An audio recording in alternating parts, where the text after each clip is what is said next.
नमस्कार. सखी सह्याद्रीमध्ये मी पल्लवी मुजुमदार आपल्या सगळ्यांचं मनपूर्वक स्वागत करते. उत्कृष्ट देशभक्त, जहाल क्रांतिकारी, कुसुम कोमल कवी, जाज्वल्य प्रतिना अनेक गोष्टींविषयी जेव्हा आपण बघत जातो तेव्हा भाषांतरकार, इतिहास तज्ञ, भाषा तज्ञ, पुरातत्व तज्ञ आणि एक ना अनेक मुद्दे, गुणवैशिष्ट्य ही आपल्यासमोर उलगडतात. हे व्यक्तिमत्व म्हणजे क्रांतीसूर्य, स्वातंत्र्यवीर सावरकर.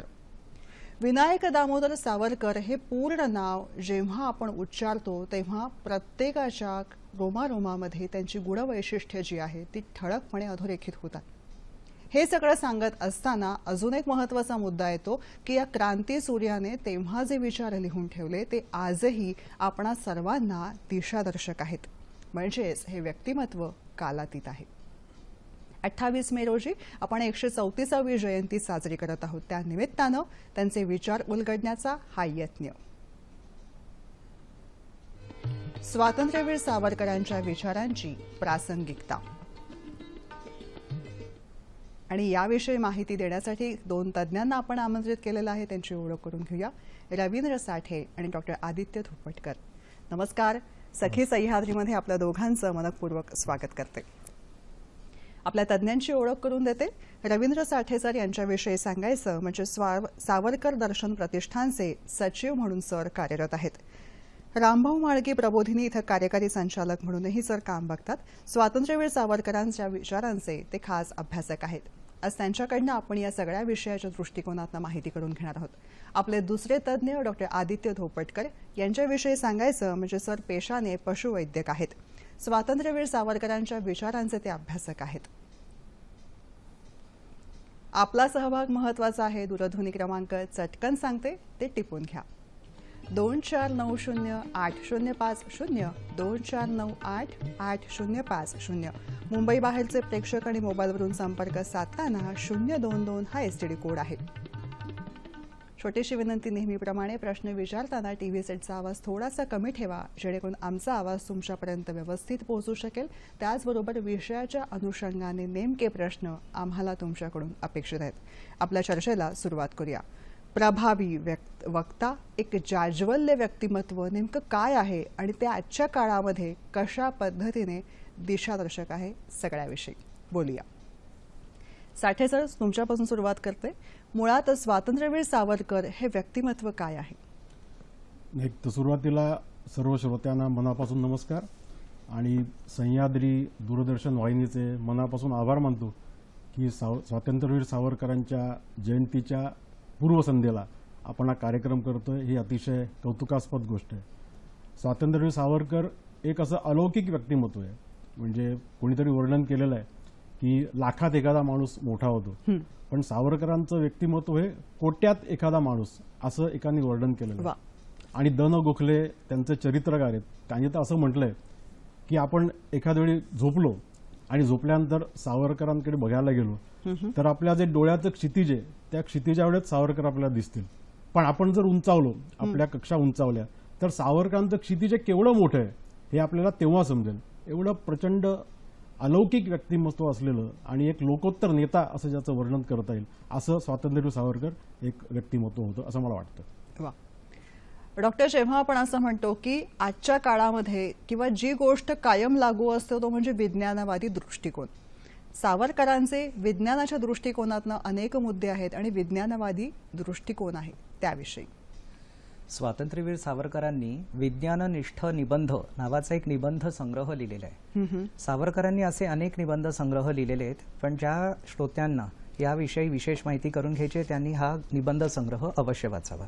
आता त्या निबंध संग्रहामध्ये त्यांनी त्यांचा विज्ञाननिष्ठ दृष्टिकोन जो आहे तो अशा वेगवेगळ्या पैलूंद्वारे मांडलेला आहे. ते आपण पैलू कोणते आहेत ते पाहूया. तर सर्वप्रथम जो पैलू येतो तो म्हणजे तर्कनिष्ठ असणं, तर्कनिष्ठा. दुसरा जो पैलू येतो तो म्हणजे आपण प्रत्यक्ष प्रामाण्य.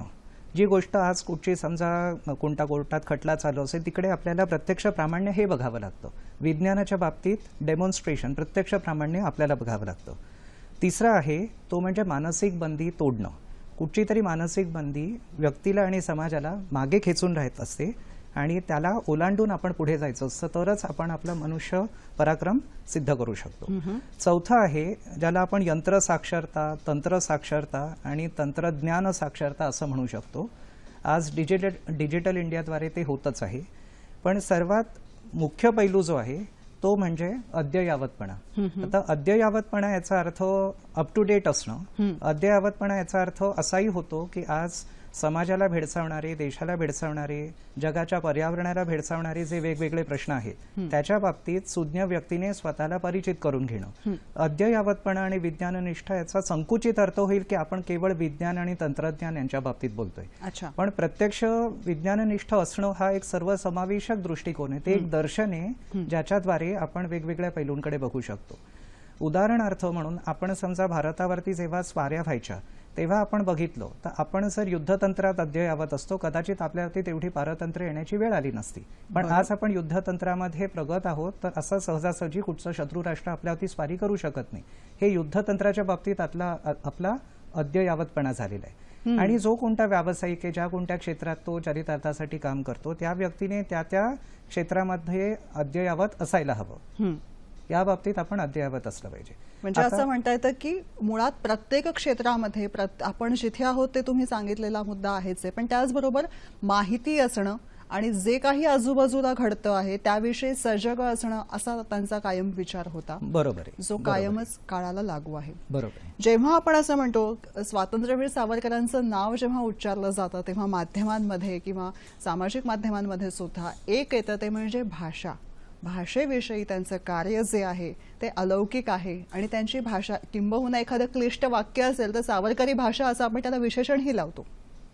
साहित्यामधलं त्यांचं जे काम आहे ते अलौकिक आहेच आहे, पण त्याही आधी ही भाषा शुद्धीविषयी आणि खास इंग्रजी भाषा येऊ नये यासाठी त्यांनी केलेले प्रयत्न याविषयी मला जाणून घ्यायला आवडेल. एक तर ते जेव्हा रत्नागिरीला स्थानबद्धतेत होते त्यावेळेला त्यांनी भाषा शुद्धीचं आंदोलन किंवा ही चळवळ म्हणू आपण ज्याला, ही त्यांनी चालवली होती. म्हणजे कुठचंही राष्ट्र जे बनवत असतं ते भाषेच्या आधारावर, म्हणजे अनेक घटक आहेत राष्ट्र मजबूत होण्याचे, सुदृढ होण्याचे, त्याच्यात भाषा एक महत्वाचा घटक आहे.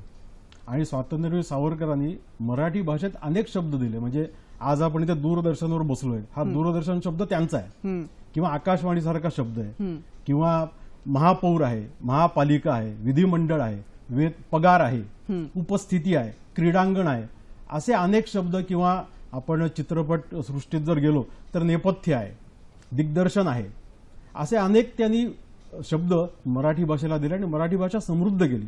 पण आज दुर्दैवाने ज्या सावरकरांनी ही भाषेला शब्द दिले ते शब्द आपण वापरतो, पण सावरकरांबद्दलची खरं म्हणजे आपण सर्वांनी कृतज्ञता व्यक्त करायला पाहिजे. ती कृतज्ञता आपण व्यक्त करत नाही. एक दुसरं असं की आपण आज बघतो की मराठी भाषा विकसित झाली पाहिजे आपण म्हणतो, नुसतं मराठी झालं पाहिजे म्हणतो, पण मराठी भाषा अभिजात होण्यासाठी, मराठी भाषा समृद्ध होण्यासाठी फारसे प्रयत्न होतात असं मला वाटत नाही. जेव्हा स्वातंत्र्यवीर सावरकरांनी ते प्रयत्न केले तेव्हा व्यवहार कोश ज्याला आपण म्हणतो की एक डिक्शनरी ज्याला इंग्रजी भाषेत म्हणतात असा शब्दकोश तयार झाला. आज आपण बघतो की इव्हन मराठी दूरदर्शन मालिका चालतात, या मालिकांमध्ये सर्रास इंग्रजी शब्द वापरले जातात. म्हणजे मम्मी, डॅडी किंवा त्या मालिकांची नावं सुद्धा ही इंग्रजीत असतात. त्यामुळे सावरकरांचा आग्रह होता की मराठी भाषा जर विकसित व्हायची असेल तर आपण मराठी भाषेला विकसित करणं हे स्वतःहून आपण ते प्रयत्न केले पाहिजेत. आणि या सगळ्यांचं काम आहे, कोणत्या एका सरकारचं काम नाही, तर सर्व जनतेचं काम आहे. म्हणजे मला एक उदाहरण द्यावंसं वाटतं की सावरकर जेव्हा शेवटच्या काळात म्हणजे एका रुग्णालयात दाखल झाले बर आणि रुग्णालयात दाखल झाले त्यावेळेला त्यांना थंडी वाजायला लागली. तर तिकडची एक परिचारिका होती. आता मुद्दाम परिचारिका शब्द वापरला, आपल्या तोंडात नेहमी नर्स शब्द येतो, पण ती परिचारिका होती. या परिचारिकेला कळलं की सावरकरांना थंडी वाजते. अच्छा. तर तिने सांगितलं की ब्लँकेट आणा, ब्लँकेट आणा. तर त्याही स्थितीत सावरकर म्हणाले, ब्लँकेट शब्द नको वापरू, तू घोंगडी म्हण किंवा कांबळी म्हण, क्या कांबळ बात म्हण. असं सावरकरांचं मृत्यूशयेवर असताना सुद्धा हे उद्गार होते. म्हणजे मराठी भाषेविषयीचं एवढं त्यांचं प्रेम होतं. एक ज्याला इंग्रजीत पॅशन म्हणतो, पुन्हा माझ्या तोंडातनं इंग्रजीत शब्द आला, पण ही त्यांची म्हणजे मराठी भाषा विकसित होण्यासाठीचं ती त्यांची एक मूळ प्रेरणा होती, कळकळ होती. ही कळकळ आपल्या सर्वांनी मान्य केली पाहिजे. दुसरं, आपण मला असं वाटतं की आपण बऱ्याचदा म्हणतो की मराठी भाषेची हेळसाण होते. आज विशेषतः शहरी भागात आपण बघतो की मराठी शाळा ओस पडू लागल्यात. त्याला तुम्ही आम्ही जबाबदार आहोत. म्हणजे आपल्या पिढीची मुलं, म्हणजे आपली मुलं, ही मुलांना आपण इंग्रजी भाषेत, इंग्रजी माध्यमातून आपण शिकण्यासाठी घालतो. खरं म्हणजे मातृभाषेतनं शिक्षण, म्हणजे प्राथमिक शिक्षण हे मातृभाषेतनं झालं पाहिजे. हा जगभराच्या शिक्षण तज्ज्ञांचा हा संदेश आहे किंवा त्यांचं असं मत आहे, पण आपण त्याप्रमाणे वागत नाही. त्यामुळे ही सर्वांची जबाबदारी आहे की भाषा विकसित होणं, भाषा शुद्ध होणं, नवनवीन शब्द त्याच्यात येणं, हे सावरकरांची या आपल्या सगळ्या राष्ट्राला ही देणगी आहे असं मला वाटतं. खरंय. दुकानांची नावं आणि नावांमधली अद्याक्षरं या बाबतीत सुद्धा इंग्रजी पद्धतीने उगाच मराठीमध्ये का घुसडता असा त्यांचा प्रश्न होता, जो आजच्या काळालाही लागू आहे, नाही का? कार्यक्रमातला पहिला फोन आलाय, तुमच्या दोघांच्या परवानगीने तो घेते. अरुण यांचा फोन आहे. नमस्कार अरुणजी.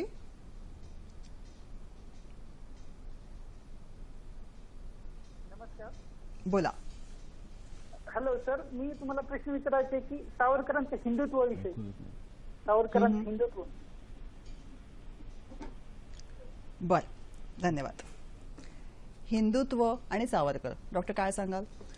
हिंदुत्वमध्ये प्रतिसर्ग आहे त्व, ज्याला आपण इंग्रजीमध्ये सफिक्स म्हणतो, त्याचा मराठीमध्ये संस्कृत भाषेचा संस्कृत प्रचुरपणा न आणता अनुवाद होईल हिंदूपणा.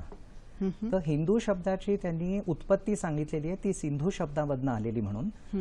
तर याचं मूळ उगम, या शब्दाचं मूळ उगम हा नदीवरनं आधारित आहे आणि भूगोलावरनं आधारित आहे. तर सिंधू म्हणजे कुठच्याही भावनेचं केंद्रीकरण होणं, एकत्रीकरण होणं. म्हणजे आपण म्हणतो करुणा सिंधू, दया सिंधू, कृपा सिंधू.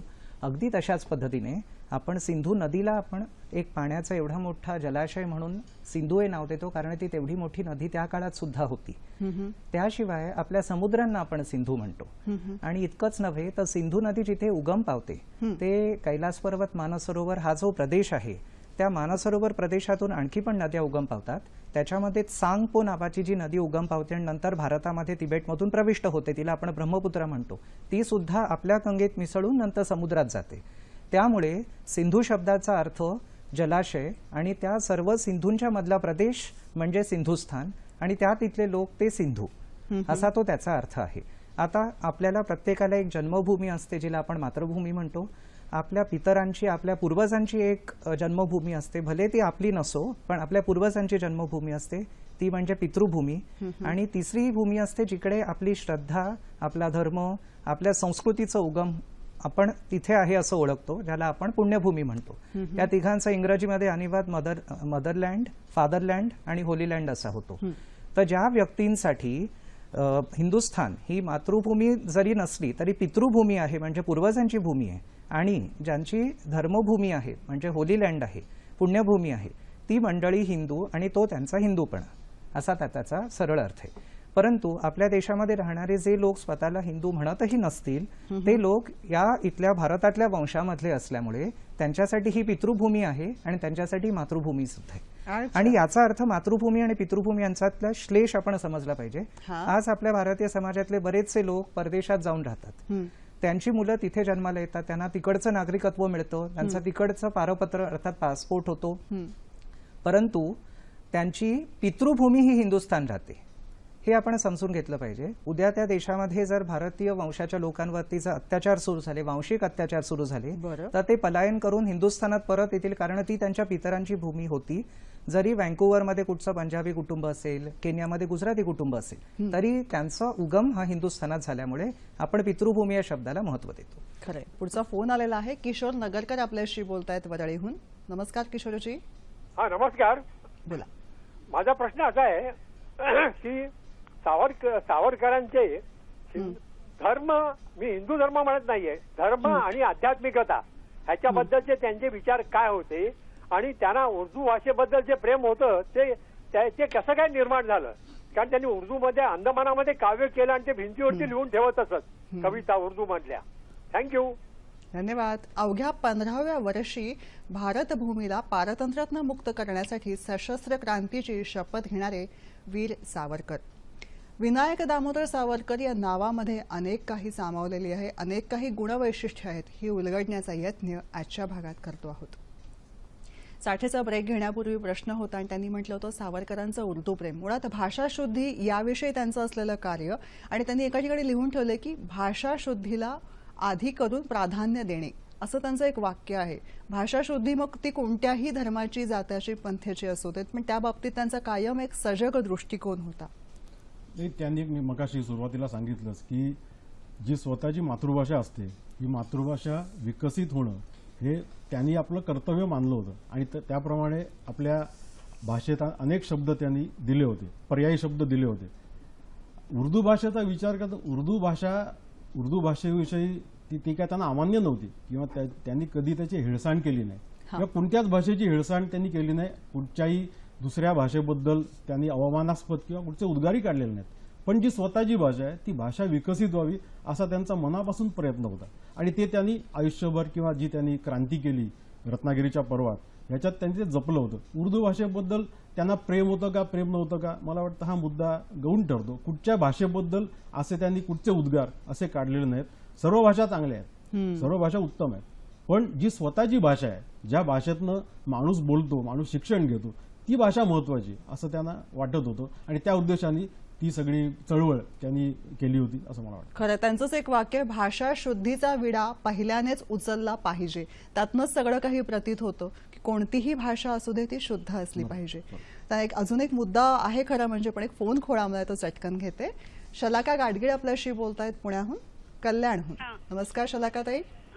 हा नमस्कार, मी शलाका गाडगीळ कल्याणहून प्रश्न विचारू इच्छिते. मला असं म्हणायचं की झाले बहु होतील बहु आहेतही बहु परंतु या समहा असं आपल्या स्वातंत्र्यवीर सावरकरांबद्दल बोललं तर त्यात निश्चित वावगं ठरणार नाही. आता माझ्या दुर्दैवाने मी सावरकरांना पाहिलं नाही, पण मी बरंच वाचलंय सावरकरांची, म्हणजे त्यांचं साहित्य पुष्कळ वाचलेलं आहे आणि आम्ही त्यांच्या अंदमानला देखील जाऊन मुद्दाम बघून आलो सगळं.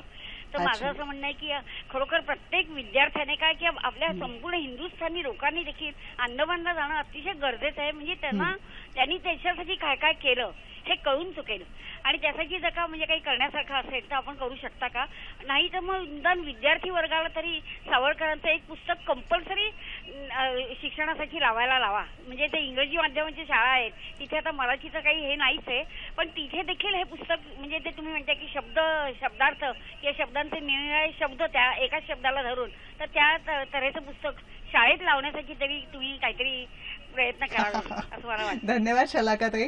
तुमच्या माध्यमातून अनेकांपाशी हा मुद्दा पोहोचलेला आहे आणि दिशादर्शक असा हा तुमचा मुद्दा आहे. डॉक्टर, या मुद्द्याला घेऊनच तुमच्यापाशी येईन की तुम्ही पण मगाशी मला सांगत होतात की मी विपुल वाचन केलेलं आहे सावरकरांचं, त्यामुळे भाषा हा मुद्दा कधीही माझ्या वाचनामध्ये किंवा अभ्यासामध्ये अडथळा झाला नाही. आणि भाषा शुद्धीविषयी पण आता आपण बोललो आणि त्याचबरोबर त्यांचं अंदमान या विषयावरती प्रकाशझोत टाकण्याविषयी थोडंसं. सावरकर हे आपल्या देशाचं सार्वभौमत्व टिकावं या दृष्टीने स्वातंत्र्य मिळायच्या आधीपासून विचार करत, जेव्हा त्यांना एका पाठोपाठ एक अशा 2 जन्मठेपेच्या शिक्षा ठोठावण्यात आल्या आणि त्यांनी अंदमानच्या काळ्या पाण्यावर, म्हणजे आपण पाणी म्हणतो पण खरी ती भूमी आहे, अंदमानच्या बेटांवरती पाऊल ठेवलं, तेव्हा त्यांच्या मनामध्ये खटकन पहिला विचार हाच आला की इथे स्वतंत्र सार्वभौम भारताचं कुठचं तरी संरक्षण तळ असणं फार आवश्यक आहे. आज आपण पाहतो की अंदमान निकोबार हा एक बेटसमूह आहे. बेटसमूह म्हणण्यापेक्षा उत्तर दक्षिण दिशेमध्ये अनेक बेटं तिथे एका मालेमध्ये आहेत. अंदमान त्याच्यातली मध्य माला आहे, उत्तरेला कुको आयलँड्स आणि दक्षिणेला निकोबार आहे. आज आपला तिथे संरक्षण तळ आहे, म्हणजे सावरकरांनी तेव्हा संरक्षण सिद्धतेच्या दृष्टीने जे सांगितलं त्याला अनुसरून पुढची आपली सरकारं करत आहे, त्याच्या बाबतीत आपल्याला समाधान आहे. परंतु आपल्या अंदमानच्या उत्तरेला जो कोको आयलँड्स म्हणूनचा जो परिसर आहे तो काही कारणास्तव तेव्हाच्या तत्कालीन राज्यकर्त्यांनी ब्रह्मदेशाच्या स्वाधीन जाऊ दिला आणि नंतर तो चीनच्याकडे गेल्यामुळे आज चीनचं सुद्धा तिथे संरक्षण तळ आहे. तरी सुद्धा आज स्वतंत्र भारताची तिथे युद्धसज्जता तिथे अतिशय उत्कृष्ट आहे. अंदमानाचं आपल्याला फार महत्त्व आहे. त्याचं आणखी एक कारण म्हणजे आपल्या देशात शेती, हवामान या विषयासाठी सर्व आपली वेधशाळा आज अंदमानामध्ये आहे, जरी ती मेनलँडवर असली तरी सुद्धा. आणि अंदमानामध्ये राहणं, यातनेमध्ये राहणं, याच्यामध्ये मनुष्यातलं सर्वात वाईट जे आहे ते निघून जाऊन त्याच्यातलं उत्कृष्टतेपुढे येतं. आता सावरकरांमध्ये वाईट तर काहीच नव्हतं, त्याच्यामुळे सुलाखून सोनं कसं सुंदर होतं ते सावरकरांचं व्यक्तिमत्व तसं आहे. खरंय. तर त्यामुळे मला तर असं वाटतं, जो मगाचा प्रश्न होता की सावरकरांमध्ये अध्यात्म याचं काय, जरी ते लोकांना नास्तिक वाटत असले तरी त्यांनी त्यांची स्वातंत्र्याची शपथ ही मात्र अष्टभुजा देवीच्या पुढे घेतलेली होती. त्यांच्या स्वतःच्या पूर्वपीठिका या संग्रहामध्ये ते त्यांचं पूर्व आयुष्य जेव्हा मांडतात तेव्हा ते कसं त्या देवीच्या पुढे बसून ध्यानमग्न होत हे वर्णन केलंय. आणि जो काही त्यांना शाक्त अनुभव त्याच्यातनं झाला, जी त्यांची तंत्रविद्या त्यांनी आत्मसात केली, त्याचा अत्यंत उपयोग झालाय त्यांना यातना सहन करण्यामध्ये. म्हणून त्यांचं मन अत्यंत स्वच्छ आणि स्पष्ट होतं जेव्हा त्यांनी अंदमानामध्ये पाऊल ठेवलं की इथे भारताचं संरक्षण तर व्हायला पाहिजे. बरोबर आहे. हे नेमके मुद्दे जेव्हा येतात तेव्हा अजून एक मुद्दा म्हणजे आजच्या पिढीपाशी अंदमानामध्ये नेमकं कशा पद्धतीचं त्यांचं जीवन त्यांनी व्यतीत केलं होतं.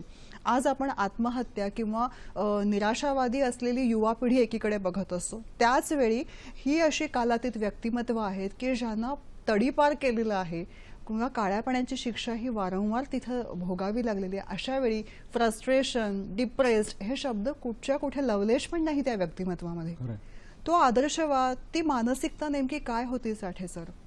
एकतर सावरकरांनी अगदी लहानपणापासून, जसं डॉक्टरांनी सांगितलं की अष्टभुजा देवीसमोर त्यांनी प्रतिज्ञा केली, म्हणजे लहानपणापासूनच त्यांनी आपल्या जीवनाचं एक ध्येय निश्चित केलं होतं. एक तर आपला देश पारतंत्र्यात होता, त्यामुळे देशाला स्वातंत्र्य मिळवणं हे सर्वात त्यांचं ध्येय होतं. आणि स्वातंत्र्य मिळवणं तर होतंच, पण देशाला आपल्या वैभवावर नेणं आणि देशाच्या सर्वांगाने विकास करणं, म्हणजे राजकीय दृष्ट्या, सामाजिक दृष्ट्या, म्हणजे त्यांनी सामाजिक जी क्रांती केली तेही त्याचंच एक द्योतक आहे. त्यामुळे आयुष्यभर त्यांनी एक ध्येयाने ते भारित झालेले होते, प्रेरित झाले होते. त्यामुळे एक ध्येय त्यांच्या डोळ्यासमोर होतं. हा एक सर्वात मोठा त्यांचा पैलू आपण लक्षात घेतला पाहिजे. म्हणजे अनेक संकट आली, म्हणजे अंदमानात आपल्याला माहिती आहे की कोलू पिसणं किंवा पाणी सुद्धा जे प्यायचे ते एवढं गलिच्छ असायचं. अशा सगळ्या यातना भोगून सुद्धा त्यांनी जे सगळं जीवन जगले ते एका ध्येयापोटी, उच्च ध्येयापोटी आणि या मातृभूमीसाठी हे ते जीवन जगले. त्यामुळे माणसाच्या आयुष्यापुढे ध्येय असलं, त्या ध्येयासमोर माणूस जगला तर अशा गोष्टी येत नाहीत असं मला वाटतं. आणि ते सावरकर त्याचं एक ज्वलंत उदाहरण आहे. खरंय. आणि या ध्येयामध्ये सर कुठेही वैयक्तिक ध्येय नव्हतं, समाज उत्क्रांती आणि पारतंत्र्यातनं मुक्तता हे ध्येय होतं. हे एक वेगळी गोष्ट आहे, नाही का? मला एक गोष्ट आठवते की त्यांच्या व्यक्तिगत आयुष्यात सुद्धा अनेक संकट त्यांच्या पुढे आली.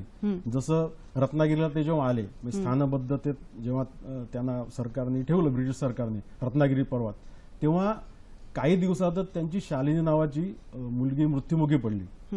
आणि मृत्युमुखी पडल्यावर सकाळच्या वेळेला, सकाळची साधारण वेळ होती आणि तिचा म्हणजे ती निधन झालं तिचं. आणि रत्नागिरीत ते त्यांचे सहकारी त्यांना भेटायला आले तर सावरकर चक्क त्यांच्या माडीवर लिहित बसले होते. म्हणजे लोकांना आश्चर्य वाटलं की स्वतःची मुलगी गेली आहे आणि स्वातंत्र्यवीर मात्र स्वतः लिहित बसलेत. आणि सावरकरांनी बघून त्यांना अतिशय शांतपणे उत्तर दिलं, अरे तुम्ही एवढ्या उन्हात कशाला फिरायला आलेत? आपण अंत्यविधी संस्कार संध्याकाळी 4 वाजता करणार आहोत, त्यामुळे तुम्ही व्यवस्थित जा, उन्हात येऊ नका, व्यवस्थित खा प्या आणि मग या, आपण 4 वाजता सगळ्यांनी मिळून संस्कार करू. आणि त्यावेळेला त्यांची लेखणी चालू होती. म्हणजे अखंडपणे ज्याला कर्मवाद आपण म्हणतो, कर्मनिष्ठा म्हणतो, अशा कर्मनिष्ठेत सावरकरांनी स्वतःचं जीवन हे गुंतवून घेतलं होतं. त्यामुळे हे विलक्षण आहे. खरंय. डॉक्टर प्राजक्ता मुळे यांचा फोन आहे मुलुंडहून. नमस्कार डॉक्टर, बोला. डॉक्टर प्रश्न विचारा. डॉक्टर प्राजक्ता मुळे मुलुंडहून बोलतीये. मला असं म्हणतंय, असे कर्मयोगी विवेकानंद, सावरकर, म्हणजे श्रीकृष्णानंतर शिवाजी महाराज वगैरे एवढेच मला तर डोळ्यासमोर येतात. परंतु त्यांच्या जयंतीला किंवा पुण्यतिथीलाच तेवढी आठवण केली जाते, एरवी केली जात नाही. ठीक आहे, मी म्हणते असतील आपल्याकडे भरपूर आहे, पण तरी सुद्धा जयंतीला किंवा पुण्यतिथीला किंवा दोन्ही दिवशी प्रत्येक शाळांच्या, प्रत्येक मीडियमच्या शाळांच्या मध्ये सावरकरांच्यावरची डॉक्युमेंटरी किंवा सिनेमा हा सुधीर फडकेंनी केलेला दाखवायलाच पाहिजे. त्याशिवाय मुलांच्या मध्ये संस्कार आणि विचारांची हॅमरिंग होणार नाही असं मला वाटतं. आपलं मत सांगाल तर बरं होईल. Thank you very much. धन्यवाद. मी पुन्हा त्या सिनेमाच्या मुद्द्यासाठी चाठे सर तुमच्याकडे येईन की त्यांनी आता सिनेमाचा उल्लेख केला आणि नवीन पिढीपर्यंत हे पोहोचणं याविषयी डॉक्टर तुमच्यापाशी येईन. एकतर मी ज्या संस्थेचं काम करतो, सावरकर दर्शन प्रतिष्ठान, म्हणजे ज्येष्ठ संगीतकार सुधीर फडके यांनी या संस्थेची स्थापना केली होती आणि सावरकरांवर चित्रपट बनवणं हे त्यांच्या आयुष्याचं एक ध्येयच होतं आणि 2002 साली तो चित्रपट पूर्ण झाला. तो हिंदी भाषेत होता. म्हणजे आज कसं आहे, आपण सावरकरांना महाराष्ट्रापुरतं मर्यादित ठेवलेलं आहे. तर बाबूजींची अशी धारणा होती किंवा इच्छा होती की सावरकर केवळ महाराष्ट्राचे नाहीत, सगळ्या देशाचे आहेत. त्यामुळे सावरकरांचे विचार सगळ्या पिढीपर्यंत पोहोचले पाहिजेत, सामान्यांपर्यंत पोहोचले पाहिजेत. त्यामुळे त्यांनी हा वीर सावरकर चित्रपट निर्माण केला आणि आम्ही बाबूजी गेल्यानंतर आम्ही आणखीन पुढे, म्हणजे केवळ हिंदी भाषेत नाही तर आम्ही त्याला मराठी भाषेत सुद्धा त्याचं डबिंग केलं आणि आता तो गुजराती भाषेत सुद्धा तो झालेला आहे. अशा वेगवेगळ्या प्रमुख 14 भाषा आहेत. अशा 14 भाषांमधून हा चित्रपट पुढच्या काळात करणं जी बाबूजींची इच्छा होती. म्हणजे सर्व भारतभर सावरकरांचे विचार पोचतील, प्रमुख भाषात पोचतील असा विचार आम्ही केलेला आहे आणि त्याप्रमाणे आम्ही मार्गक्रमण करत आहोत. वा. वारंवार जे प्रेक्षकांकडून फोन येतात डॉक्टर, त्यामध्ये कायम एक मुद्दा आहे की नवीन पिढीपर्यंत सावरकर पोहोचले पाहिजेत. मुळात काही विचार जे कायम असतात असं म्हणत असताना किंवा ते विचार कसे पोहोचतील हा प्रश्न पडत असतानाच ते मुद्दे जे आहेत त्या मुद्द्यांच्या दृष्टिकोनातून ते साहित्य आहे ते पुढे पुढे सरकत असतं. आणखीन काय प्रयत्न करता येऊ शकतात किंवा आणखीन कुठल्या वेगवेगळ्या पातळ्यांवरती हे नवीन विचार पोहोचता येऊ शकतील नवीन पिढीपर्यंत? पहिली गोष्ट म्हणजे आतापर्यंत दुर्दैवाने सावरकर विचार विविध अभ्यासक्रमांमध्ये समाविष्ट केले गेले नव्हते. ते मात्र समाविष्ट केले गेले पाहिजेत, जेणेकरून सावरकर विचार ज्यांचे एवढे सगळे पैलू आहेत ते आपल्या पुढच्या पिढीपर्यंत पोहोचतील. तर तरुण पिढी म्हटली तरी त्याची आधीची अवस्था असते ती म्हणजे शालेय शिक्षणाची. तर शालेय शिक्षणामध्ये सुद्धा आपल्याला सावरकर हा विषय शिकवला पाहिजे. सावरकरांनी असे महत्त्वाचे मुद्दे मांडलेले असे धडे त्यांच्या पाठ्यपुस्तकांमध्ये पाहिजेत, इतिहासात पाहिजेत, व्याकरणाच्या पुस्तकात पाहिजेत, कारण भाषाशुद्धी झालेली आहे. त्याच्याबरोबर आपल्याला साहित्य म्हणून त्यांचे काही उतारे आपल्या मराठी आणि इंग्रजी या भाषेंच्या अभ्यासक्रमात सुद्धा घेता येतील किंवा स्पर्धांच्या वेळी सुद्धा त्या उतारांचं पाठांतर आहे अशा पद्धतीने पण एक वेगळा प्रयोग राबवता येऊ शकतो, नाही का? आणि प्रत्येक व्यक्तीला जिला अभ्यास करायचा सावरकरांचा त्यांनी त्यांची काही विशिष्ट पुस्तकं जी आहेत ती वाचलीच पाहिजेत. आणि आता संपूर्ण समग्र सावरकर वाङ्मय हे मिळतं. आता जी यंत्रणा नाही असं आपण म्हणतो ती यंत्रणा निर्माण केली पाहिजे, ती निर्माण केली पाहिजे. तर तरुण पिढीला सांगायचा संदेश हा महत्त्वाचा असतो, कारण कोणतंही आंदोलन, कोणताही विचार हे चालू राहण्याकरता, जिवंत राहण्याकरता, टिकण्याकरता पुढची पिढी ही फार महत्त्वाची असते.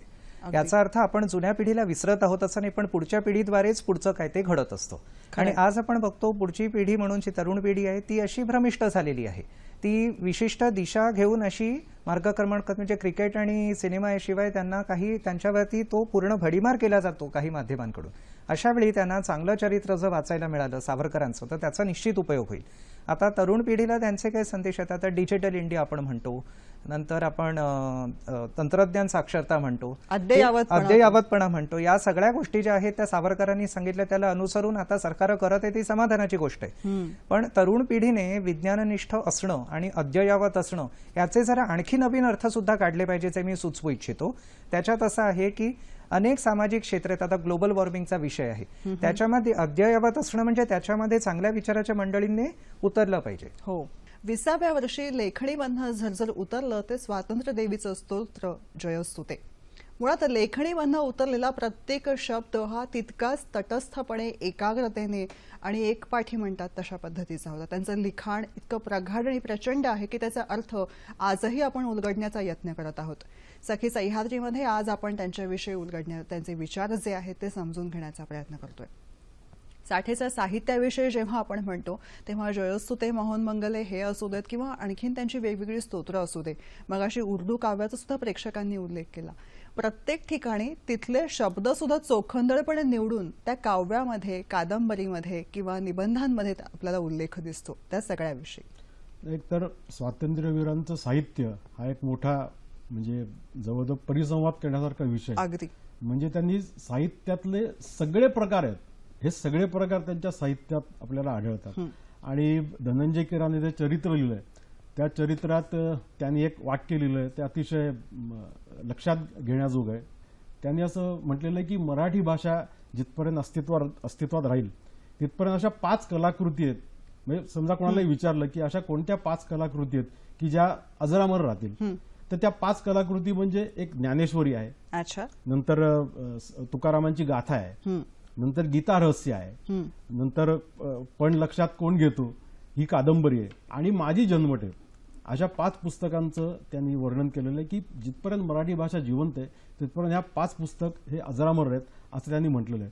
त्यांच्या सावरकरांच्या साहित्याची एक 2-3 वैशिष्ट्य आहेत, म्हणजे ती मला मुद्दाहून आवर्जून सांगावीशी वाटतात.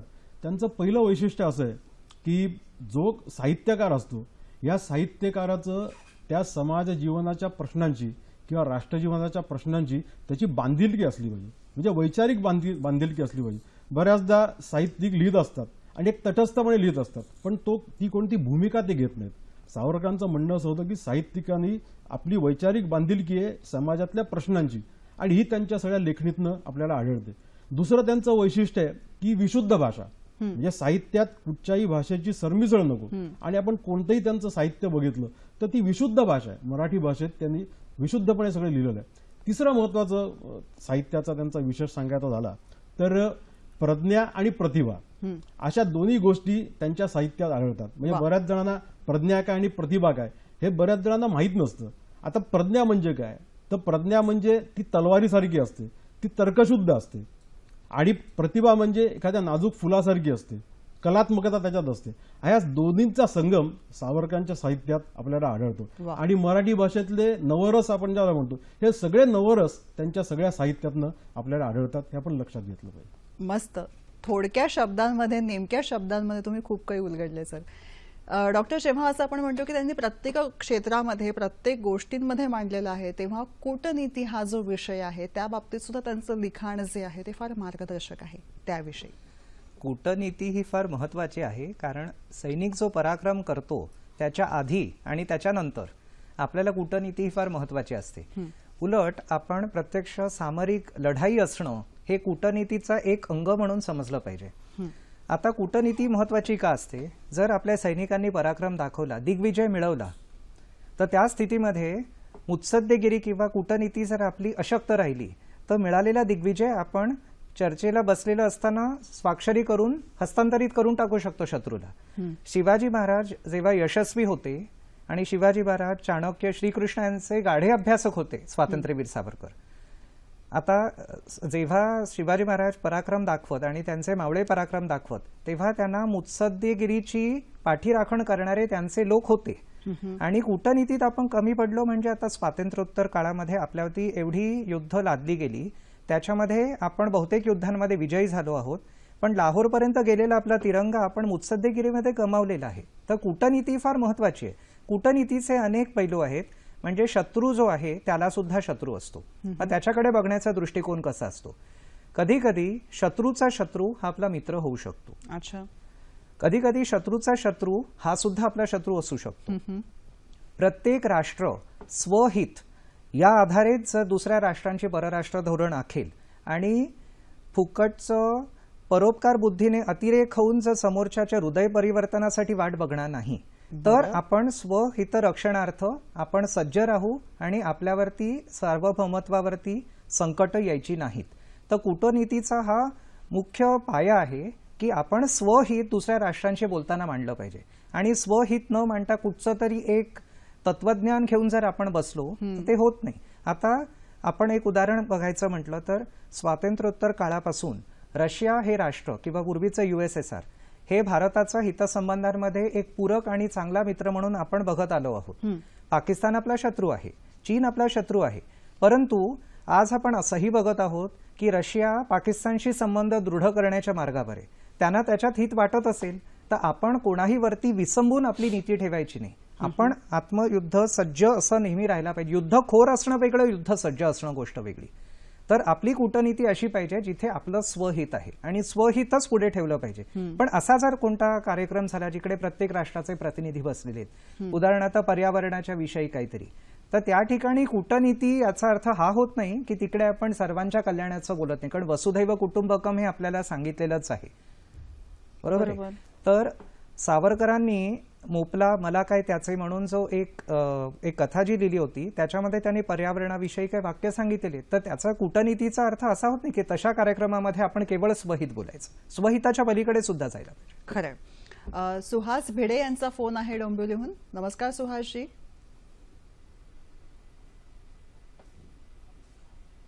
नमस्कार. नमस्कार. प्रश्न विचारा. डोंबिवलीहून बोलतोय मी. मागे एकदा आझाद सेनेच्या कॅप्टन लक्ष्मीनी सावरकरांच्या संदर्भात एक आक्षेपार्ह विधान केलं होतं. ते सुहासजी, टीव्हीचा आवाज पूर्णपणे बंद करा आणि सलग प्रश्न विचारा. स्वातंत्र्यवीरांच्या संदर्भात त्यांनी असं विधान केलं होतं की ते भ्याड आहे आणि अंदमानहून परतल्यानंतर त्यांनी ब्रिटिशांची माफी मागितली ती, असं हे. तर त्याच्या संदर्भात आपण काय बोल? मुळात कुठल्याही वादग्रस्त मुद्द्यांविषयी बोलण्यामध्ये इंटरेस्ट नाही, पण एक मुद्दा असा येतो की सावरकरांचे विचार हे जे आहेत ते कायम पुढे पुढे दिशादर्शक ठरतात असं म्हणत असताना एक मुद्दा येतो की काळ्या पाण्याची त्यांनी भोगलेली शिक्षा आणि परकीयांविषयी तिथे असून दिलेला लढा. यामध्ये मी थोडंसं असा मुद्दा घेईन की तिथे सगळ्यांपासनं, आप्तस्वकीयांपासनं, समाजापासून, आपल्या बांधवांपासनं लांब राहायचं आणि एका उद्दिष्टापाशी सतत फोकस्ड असणं. इंग्लिश शब्दाचा मी वापर करेन कारण त्यामुळे समज जी आहे ती व्यवस्थित होऊ शकेल. तर फोकस्ड राहणं जे आहे ते कसं काय साध्य होऊ शकलं? त्यांनी टीकांची सुद्धा पर्वा केली नाही त्या काळी. मी मगात सांगितलं की त्यांची जी दुर्दम्य इच्छाशक्ती होती म्हणजे त्याला तोड नाही, आणि एक स्वतंत्र म्हणजे स्वतःच्या डोळ्यासमोर त्यांनी कायम ध्येय ठेवलं होतं की कायम मला समाजाची, कायम राष्ट्राची सेवा करायची. त्यामुळे या सगळ्याच्या पुढे ते गेले. त्यामुळे सर्वात मोठं ती दुर्दम्य इच्छाशक्ती होती ना. म्हणजे ते जेव्हा अंदमानला जेव्हा त्यांना काळ्या पाण्याची शिक्षा होणार असं जेव्हा जाहीर झालं किंवा त्यांना समजलं तेव्हा ते स्थितप्रज्ञासारखे राहिले. ते त्यांच्या भावात काही फरक पडला नाही की बे एखादा माणूस वेडा झाला असता किंवा एखाद्याचं आयुष्य तिथे संपलं असतं, पण ती एक दुर्दम्य इच्छाशक्ती होती आणि त्यांनी म्हणजे एवढे थोर क्रांतिकारक होते आणि दूरदृष्टी होती त्यांची की त्यांनी भारताचं स्वातंत्र्य बघायला त्यांना मिळालं. हो. म्हणजे आणि त्याच वेळेला त्यांचे उद्गार आहेत. म्हणजे जेव्हा ते अंदमानला उतरले त्यावेळेला त्या ब्रिटिश अधिकाऱ्यांनी त्यांना सांगितलं की 50 वर्ष, तर ते म्हणाले की 50 वर्ष ब्रिटिशांचं राज्यही राहणार नाही. म्हणजे हाही आत्मविश्वास त्यांना होता. त्यामुळे ही एक दुर्दम्य इच्छाशक्ती आहे, म्हणजे ती अनाकलनीय होती आणि हीच इच्छाशक्तीच्या जोरावर त्यांनी अनेक संकटांवर मात केली. खरंय.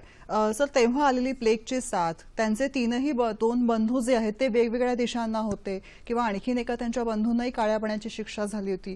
या सगळ्या परिस्थितींमध्ये त्या तिघांच्याही पत्नी ज्या आहेत त्या घर सांभाळत होत्या आणि त्यांच्यापासून आपण लांब आहोत, घरापासून लांब आहोत किंवा टीकांविषयी वेगवेगळे उल्लेख जे येतात, या सगळ्यामध्ये दुर्दम्य आत्मविश्वास आणि स्वतःच्या कार्यावरची निष्ठा हा जो भाव आहे तो काहीसा त्यांना दिशादर्शक ठरला का सर? नक्की.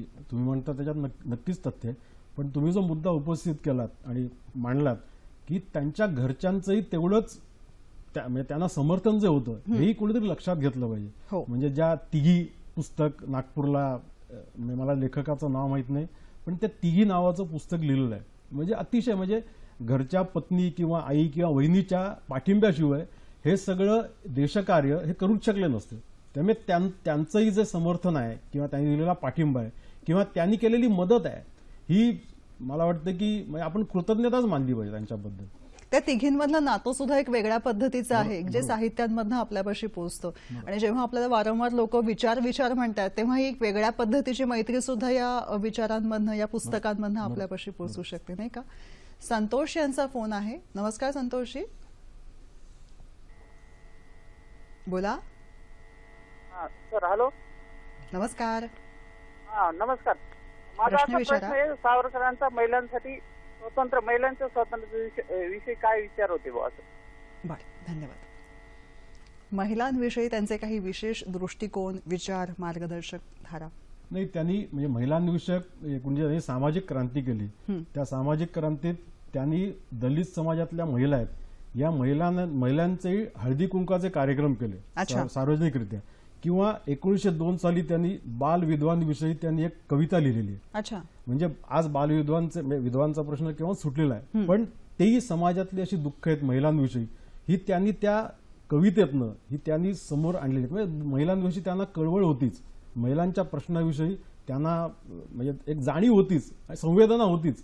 त्यामुळेच त्यांनी ती कविता लिहिली. किंवा रत्नागिरीच्या त्यांच्या सगळ्या पर्वात की सगळ्या महिलांना सुद्धा त्यांनी बरोबर घेतलं. म्हणजे मगाशी ज्यांनी आपण उल्लेख केला की त्यांच्या कुटुंबियाचंही त्यांच्या मागे एवढं समर्थन होतं.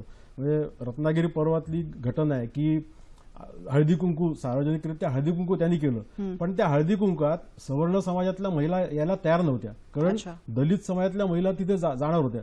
तर त्यांनी स्वतःच्या पत्नीला सांगितलं की तू सगळ्यांचं हळदी कुंकू कारण तू सगळ्यांची ओटी भर. अच्छा. म्हणजे स्वतःच्या पत्नीला सांगून त्यांनी हे घडवून आणलं सगळं. म्हणजे महिलांविषयी त्यांची कळकळ आणि महिलांच्या प्रश्नाविषयी त्यांची जागरूकता ही संवेदना ही आपण लक्षात घेतली पाहिजे. 28 मे रोजी आपण वीर सावरकरांची जयंती साजरी करतो. त्या निमित्ताने आजच्या भागामध्ये त्यांच्या विचारांची प्रासंगिकता काय आहे याविषयी आपण जाणून घेतोय. गुरु शिष्य नातं जे आहे ते वेगळं आहे आणि याविषयी सुद्धा सावरकरांनी बरंच काही लिहून ठेवलंय. त्याबद्दल एक तर त्या काळी सर्व क्रांतिकारकांचे लोकमान्य टिळक हे गुरुच होते. म्हणजे कोणीतरी म्हटलंय की टिळकांचं स्थान काय, तर गुरुनाम गुरु म्हणजे गुरूंचे गुरु. अच्छा. म्हणजे सावरकरी टिळकांना गुरुस्थानीच होते. लोकमान्य टिळक हे सावरकरांना गुरुस्थानीच होते. आणि पण या दोघांच्या व्यक्तिमत्वात काही साम्यही होती आणि दोघेही एकमेकांविषयी आस्थाही होती. म्हणजे मला एक उदाहरण द्यावंसं वाटतं की जेव्हा लोकमान्य टिळकांना मंडाले तुरुंगाची शिक्षा झाली, जेव्हा त्यांना शिक्षा हायकोर्टातनं आली, त्यावेळेला त्यांचे काही सहकारी होते. हे सहकारी त्यांची शिक्षा वाचवता येईल का याचं एक याचिका दाखल करण्यासाठी गेले आणि मग ती होणार नाही टिळकांना माहिती होतं. आणि पुन्हा टिळकांकडे ते आले तेव्हा टिळक मुंबईतल्याच आपल्या क्रॉफर्ड मार्केटच्या एका बाकावर बसले होते आणि शांतपणे झोपले होते. ही स्थितप्रज्ञता जशी टिळकांची होती तशीच सावरकरांची सुद्धा होती. म्हणजे सावरकरांना जेव्हा काळ्यापणाची शिक्षा 2 जन्मठेपेची शिक्षा झाली तेव्हा सावरकर स्थितप्रज्ञ होते. तेव्हा हे त्यांच्या एक व्यक्तिमत्वातलं साम्य होतं. दोघेही अलौकिक व्यक्तिमत्व होती. नंतर एक मुद्दा आणखी महत्वाचा असा आहे की दोघांच्या हृदयात एकमेकांबद्दल स्थान काय होतं. म्हणजे सावरकरांना एकदा विचारलं की काय हो लोकमान्य टिळक म्हणजे कोण, तुमच्या दृष्टीने तुमचं काय नातं आहे. तर सावरकरांचं एक सुंदर वाक्य आहे. ते म्हणाले एखादी तलवार असते, त्या तलवारीचं पातं म्हणजे आम्ही सगळे क्रांतिकारक, पण त्या तलवारीची मूठ मात्र कायम गायकवाड वाड्यावर. याचा अर्थ टिळक त्या तलवारीची मूठ हे नातं होतं. आणखीन एक महत्वाची गोष्ट म्हणजे एकमेकांविषयी संवेदना कशी होती. जेव्हा 1919 साली लोकमान्य टिळक हे लंडनला जायला निघाले त्या एडनला बोट थांबली होती आणि बोट थांबल्यावर त्यांच्याच बरोबरच एक सहकारी नामजोशी नावाचे त्यांच्या केबिनमध्ये आले, त्यांच्या कक्षात आले आणि त्यांनी बघितलं तर काय की लोकमान्य टिळकांच्या पुढे सावरकरांच्या सगळ्या खटल्यांची कागदपत्र होती आणि लोकमान्य टिळक ढळाढळ रडत होते. म्हणजे सावरकरांबद्दलची हीच त्यांची संवेदना होती. असं एक विलक्षण त्यांचं नातं होतं हे आपण सर्वांनी लक्षात घेतलं पाहिजे. खरंय. जेव्हा या सगळ्या मुद्द्यांविषयी म्हणतो तेव्हा त्यांनी सतत देशभक्ती आणि जाज्वल्य देशप्रेम हे त्यांच्याकडून सतत व्यक्त व्हायचं. सैनिकीकरणाविषयी नवीन पिढीने सैन्यामध्ये दाखल व्हावं यासाठी सुद्धा त्यांचे काही लिखाण आहे. त्याविषयी सर. सैनिकीकरण हा विषय जर आपण धरला तर आपल्याला सावरकरांनी विज्ञाननिष्ठ दृष्टिकोन घ्यायला सांगितलंय तेव्हा त्यांनी त्याच्यात अद्ययावत राहायला सांगितलंय. तर सैनिकीकरण हे आपण जे करतोय त्याच्यामध्ये सुद्धा अद्ययावतपणा असला पाहिजे असं सावरकरांचं म्हणणं होतं. आपण तो काळ बघूया जेव्हा दुसरं महायुद्ध चालू होतं, स्वातंत्र्य मिळालेलं हे नव्हतं आणि आपण दास्यातच होतो. त्या काळी सुद्धा सावरकरांनी तरुण पिढीला आवाहन केलं की सैनिक भरती करून घ्या, ब्रिटिशांच्या सेनेत जाऊन लढा. त्याचं कारण असं होतं की कधीतरी देश स्वतंत्र होणार, मग आपण असं सांगू शकतो का की आपल्यावरती नवीन आक्रमणं होणार नाहीत. मग त्यावेळी आपण त्या आक्रमणांना तोंड देण्याकरता म्हणून सज्ज असलं पाहिजे, प्रशिक्षित असलं पाहिजे आणि अद्ययावत युद्धतंत्रामध्ये पारंगत आणि अनुभव संपन्न असलं पाहिजे. तर त्यावेळी तरुण पिढीने सावरकरांच्या साधीला प्रतिसाद म्हणून सैनिक भरती स्वीकारली आणि त्यामुळे आपण अनुभव संपन्न झालो. आणि त्या काळच्या ब्रिटिश आर्मीमधल्या भारतीय सैनिकांच्या आणि सैनिकी ऑफिसरांच्या अनुभवाच्या आधारेच आपण स्वातंत्र्यानंतर फाळणी झाली त्याच्यानंतर येणारी जी युद्ध होती त्यांना तोंड देऊ शकलो. मग सावरकरांची ही दूरदृष्टी दिसते. तर सावरकरांनी सांगितलेला संदेश मी सुद्धा सर्व श्रोत्यांना सांगू इच्छितो की सैनिकीकरण हे स्वीकारा, शस्त्र याच्याबद्दल दुराग्रह नको, पण शस्त्राबद्दल एक सकारात्मक दृष्टिकोन ठेवा. आणि सैनिक होणं हे आपण शत्रूच्या गोळीने मरण्याकरता होत नसतो, तर शत्रूला गोळीने मारण्यासाठी आणि पराक्रमाने दिग्विजय मिळवण्यासाठी असतो. सावरकरांनी पराक्रम या शब्दाची फोड अशी केलेली आहे, पर आक्रम. आपण कोणाला थोबाडीत मारत नाही हेच आपण सर्वांना सांगत बसतो, म्हणून जग आपल्या थोबाडीत मारायला येतं. तर पराक्रम याचा अर्थ आपण पण दुसऱ्याला दाखवू शकलो पाहिजे आणि त्याच्यामुळे आपली पिढीही तयार व्हायला पाहिजे. आता सैनिक होणं म्हणजे नौदल, हवाई दल आणि भूदल या तिघांमध्ये जर आपले तरुण जर भरतीला गेले, विशेषतः आपण महाराष्ट्राच्या भूमीत बोलत आहोत, आपल्यात लढवय्ये असण्याची आपली पार्श्वभूमी आहे, आपल्या मातीमधनं आपण चांगले लढवय्ये निर्माण केले, ती शिवाजी महाराजांची भूमी आहे.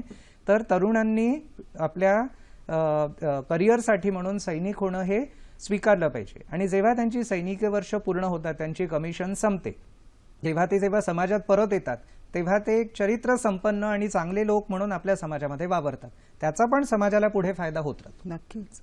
विद्यार्थी, तरुण पिढी, शैक्षणिक संस्था या सगळ्यांप्रती सुद्धा त्यांनी काही ना काही विचार घेऊन ठेवलेले आहेत.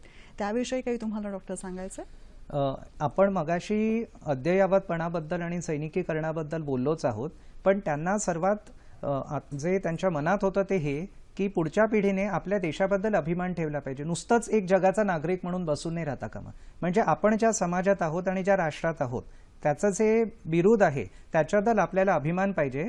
आणि राष्ट्रवादाविना आंतरराष्ट्रवाद त्यांना मान्य नव्हता.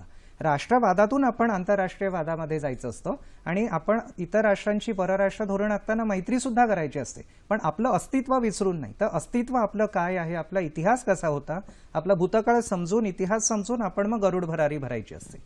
तर तेच पुढच्या पिढीला त्यांना सांगणं पहिल्यापासून त्यांनी प्रयत्न केलेला आहे. त्यांच्या सगळ्या लिखाणातून, त्यांच्या सगळ्या भाषणातून त्यांनी तरुण पिढीला हा संदेश दिलेला आहे. तुम्ही जे आहात त्याचा स्वाभिमान बाळगा, आपल्या देशाबद्दल, राष्ट्राबद्दल, संस्कृतीबद्दल अत्यंत अभिमानाने वागा आणि त्याच्यानंतर राष्ट्रातनं आपण आंतरराष्ट्रीय स्तरावर मग जायचं असतं. वा. राष्ट्रवादाची महती ती सुद्धा त्यांच्या लिखाणामधनं वारंवार आलेली आहे साठे सर, त्याविषयी? एक तर आजही आपण बघतोय की 1990 साली कम्युनिझमचा एकूण सिद्धांत होता हा ढासळू लागला आणि आज सगळं जगभर आपण बघायला गेलो तर राष्ट्रवाद हा एक महत्वाचा पैलू पुढ्याला लागले. आपले सगळे राष्ट्रीय हितसंबंध म्हणजे कोणताही प्रश्न आपल्या राष्ट्रीय हितसंबंधाशी जोडला गेलेला आहे. त्यामुळे राष्ट्रवाद हा महत्वाचा आहे. त्यामुळे सावरकरांनी हा विशुद्ध राष्ट्रवाद सांगितला. म्हणजे राष्ट्रवाद म्हणजे त्यांना काय अपेक्षित होतं. मी एकदा केनेडी सर्व नागरिकांना उद्देशून म्हणाले होते, अमेरिकेतल्या सगळ्या नागरिकांना, की कोणाच्या मनात असा प्रश्न येता कामा नये की देश तुमच्यासाठी काय करतो, पण तुम्ही देशासाठी काय करता, हा प्रश्न प्रत्येक नागरिकांनी विचारला पाहिजे. आणि तो राष्ट्रवाद आहे. म्हणजे शेवटी देश पुढे जात असतो, त्या देशात अर्थ किती आहे, म्हणजे आर्थिक स्थिती कशी आहे, किती साधन संपत्ती, हे सगळे महत्वाचे घटक आहेत. पण त्यापेक्षा महत्वाचा घटक आहे की त्या देशात जनसामान्य जर राहतात, या जनसामान्यांना आपल्या देशाविषयी किती कळकळ वाटते, त्या देशाविषयी किती आपण विचार करतो, त्या देशाविषयी आपण प्रत्यक्ष काय करतो, असं जनसामान्यांना जेव्हा वाटतं तेव्हा तो देश पुढे जात असतो. आणि हेच स्वातंत्र्यवीर सावरकरांना अपेक्षित होतं की समाजाला काहीतरी आपण देणं लागतो, समाजासाठी आपण काहीतरी केलं पाहिजे, अशी त्यांची राष्ट्रवादाची ही कल्पना होती. आणि मला वाटतं ही सर्वात महत्वाची शिकवण त्यांनी आपल्या सर्वांना दिली. खरंय. नभी नक्षत्रे बहुत परी एक मज प्यारा, भरतभूमीचा तारा, अशी सतत ओढ मनामध्ये ठेवणारे, आयुष्याचा क्षण न क्षण, शरीराचा कण न कण हा फक्त देशभक्ती, देशप्रेम आणि जाज्वल्य देशप्रेम या दृष्टिकोनातूनच कसा राहील याविषयी विचार करणारे आधुनिक दधीची स्वातंत्र्यवीर विनायक दामोदर सावरकर. त्यांच्याविषयी जाणून घेण्याचा यत्न हा आजच्या भागात केला. मी वारंवार यत्न म्हणतेय कारण मुळात असं आहे की त्यांचं वेगवेगळ्या आयुष्याचे जे वेगवेगळे पैलू आहेत ते उलगडण्यासाठी हा कालावधी हा नक्कीच तोकडा पडतोय. पण मुळात मुद्दा असा येतो की या कालावधीमध्ये वेगवेगळे मुद्दे जे आहेत त्याविषयी थोडीशी आपल्याला माहिती मिळाली तर कदाचित पुढे जाऊन याविषयी सखोल अभ्यास करण्याची, याविषयी सखोल जाणून घेण्याची आपल्याला विचार मिळेल आणि त्यातूनच पुढे आपल्याला दिशादर्शक असं काही आयुष्यामध्ये घडू शकेल अशी आशा व्यक्त करते. हा कार्यक्रम कसा वाटला नक्की कळवा आणि त्यासाठी फेसबुक, जीमेल आणि यूट्यूबच्या माध्यमातून पत्ते असे आहेत. फेसबुक www.facebook.com/sakhisayhadri.tv, जीमेलच्या माध्यमातून तुमचे प्रश्न आमच्यापाशी पोहोचवा. वेगवेगळे विषय सुद्धा कळवा. पत्ता आहे sakhisayhadri@gmail.com. हा कार्यक्रम तुम्हाला पुन्हा बघायचा असेल, तसेच आमचे वेगवेगळे इतरही कार्यक्रम तुम्हाला बघायचे असतील तर यूट्यूबचा पत्ता आहे www.youtube.com/sakhisayhadri. तुमच्या प्रतिक्रियांची आम्ही वाट बघतोय. सर, याविषयी जेव्हा आपण बोलत आहोत, वेळ संपलेली आहे, पण तरी सुद्धा जाता जाता दोघांना काही सांगायचंय का? मला असं वाटतं की म्हणजे स्वातंत्र्यवीर सावरकरांनी त्या काळात राजकीय सुधारणा आधी का सामाजिक सुधारणा हा एक मोठा वाद होता. पण असं वाटतं की राजकीय सुधारणा आणि सामाजिक सुधारणा या हातात हात घालून गेल्या पाहिजेत. म्हणजे सावरकरांनी जो सामाजिक जी क्रांती केली, ही क्रांती सर्वात महत्वाची. म्हणजे आजही खैरलांची सारखी प्रकरणं आज आपल्या देशात घडत आहेत. तेव्हा सावरकरांची सामाजिक क्रांती केली, सामाजिक क्रांतीचे दूत आपण सर्वजण बनलं पाहिजे आणि आपल्या व्यवहारात ती सामाजिक जी सद्भावना आहे किंवा मनातली क्रांती केली पाहिजे की या देशातले सर्व बंधू, या सर्व भगिनी या माझ्या आहेत. आणि हे सावरकरांनी सामाजिक क्रांतीतनं लक्षात आणून दिलं आणि तो संदेश मला वाटतं की आजच्या घडीला सर्वात महत्वाचा आहे. डॉक्टर, आज भारताची एक आंतरिक समस्या म्हणून आपण नक्षलवादाकडे बघतो, पण आपण बघू सावरकरांनी अस्पृश्यतेचं उच्चाटन केलं. सावरकरांनी अनिष्ट रूढींना विरोध केला आणि त्यामुळे सावरकरांची देशभक्ती होती. सावरकरांना सामाजिक समरसतेबद्दल मनापासून आपुलकीने वाटत असे. ते आंबेडकरांचे मित्रही होते. तर सावरकरांच्या विचारांचं सकारात्मक प्रतिबिंब नक्षलवादावरचा उपाय शोधण्यात सुद्धा आपल्याला सापडू शकेल. वेगवेगळे दृष्टिकोन आहेत, वेगवेगळे अँगल आहेत. पुन्हा मी इंग्रजी शब्दाचा वापर घेते समजेसाठी. वेगवेगळे अँगल आहेत. त्या दृष्टिकोनातनं जर बघितलं तर प्रत्येक मुद्द्यावरती, प्रत्येक प्रश्नावरती उत्तर हे साहित्यामध्ये दडलेलं आहे. आपण दोघं आलात आणि थोडक्या वेळामध्ये या सगळ्या मुद्द्यांना स्पर्श केलात. मनपूर्वक आभार मानते. धन्यवाद. नमस्कार.